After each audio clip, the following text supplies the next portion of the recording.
एक शहर में रानी नाम की लड़की रहा करती थी। उसकी अभी नई नई शादी हुई थी, जिस वजह से वो अपने हस्बैंड के साथ शहर में रह रही थी। वो कुछ महीने की प्रेग्नेंट भी थी, पर उसके हस्बैंड को ऑफिस में बहुत काम होने के कारण वो उस पर ध्यान नहीं दे पाता है। तभी रानी सोचती है कि क्यों ना मैं अपने घर चली जाऊं कुछ दिन के लिए।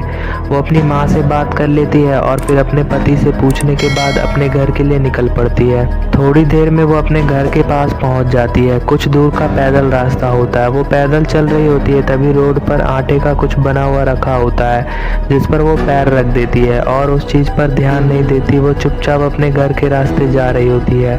घर पहुंचने के बाद जैसे ही वो घर के अंदर जा रही होती है, अचानक से उसे कुछ झटका सा महसूस होता है, जिस वजह से वो कांप जाती है। लेकिन अपनी मम्मी को सामने आता हुआ देख वो खुश हो जाती है और वो उस चीज़ को भूल कर अपनी माँ से गले लग जाती है और फिर दोनों लोग घर के अंदर चले जाते हैं। रात के टाइम अचानक से रानी को प्यास लगती है और वो पानी पीने के लिए किचन की तरफ जा रही होती है। तभी अचानक से कोई उसका पैर खींच लेता है और वो नीचे गिर जाती है।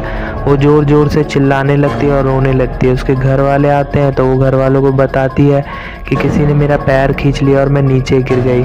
लेकिन घर वालों को लगता है कि शायद ये फिसल कर गिर गई है, इसे ऐसा लग रहा है, और वो उसका वहम समझकर छोड़ देते हैं। अगले दिन होली का दिन होता है। रानी के कई सारे पुराने दोस्त मिलने के लिए आते हैं। वो 3 दोस्त होते हैं, चौथा एक लड़का और होता है। वो रानी का दोस्त नहीं होता। रानी को लगता है कि शायद इन तीनों में से किसी का दोस्त होगा, इस वजह से साथ में आया होगा, और वो इस बात पर ध्यान नहीं देती। तभी सारे के सारे दोस्त एक एक करके रानी को होली लगाना शुरू कर देते हैं। तीनों दोस्त के होली लगाने के बाद उस चौथे लड़के का नंबर आता है और वो होली लगा रहा होता है। वो रंग इतनी ज़ोर ज़ोर से रगड़ रहा होता है उसके चेहरे पर कि रानी को तकलीफ़ होने लगती है और रानी को कुछ समझ में नहीं आता कि ऐसा क्यों कर रहा है। तभी रानी उसे ज़ोर का धक्का दे देती है और रानी उस पर गुस्सा करने लगती है। रानी को चिल्लाता देख आसपास के लोग इकट्ठा हो जाते हैं और उसके दोस्त और उसके घर वाले भी आ जाते हैं। तभी रानी बताती है कि तुम्हारे साथ जो एक लड़का आया था वो मेरे पर ज़बरदस्ती रंग लगा रहा था। तभी उसकी दोस्त बताती है कि हम तीनों के अलावा हमारे साथ और कोई नहीं आया, तुम किस लड़के की बात कर रही हो।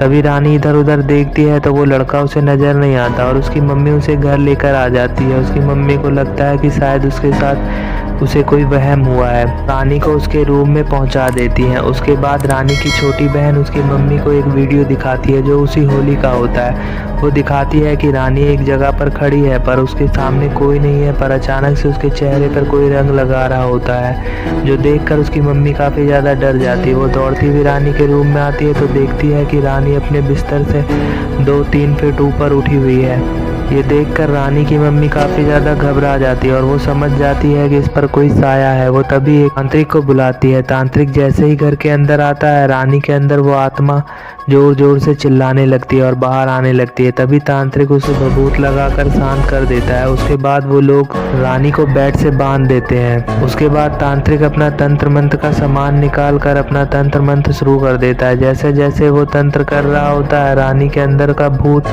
बाहर आ रहा होता है और वो चिल्ला रहा होता है। तभी तांत्रिक बाबा रानी का कपड़ा थोड़ा सा फाड़ कर उस आग में डाल देते हैं। जैसे जैसे वो कपड़ा जल रहा होता है, वो भूत जोर जोर से चिल्ला रहा होता है, अपने आप को वहाँ से छुड़ाने की कोशिश करता है, पर वो छूट नहीं पाता। जैसे जैसे वो कपड़ा जलते जाता है, वो भूत कमज़ोर होते जाता है। जब वो कपड़ा जल के पूरा ख़त्म हो जाता है, तभी रानी के शरीर से भी वो भूत भाग जाता है। उसके बाद रानी के लिए वो तांत्रिक एक ताबीज़ देता है, बोलता है कुछ दिनों तक इसे बांध के रखना चाहिए। दोस्तों प्लीज़ हमारे चैनल को सब्सक्राइब कर लें और हमारे वीडियो को लाइक कर दें। Thank you.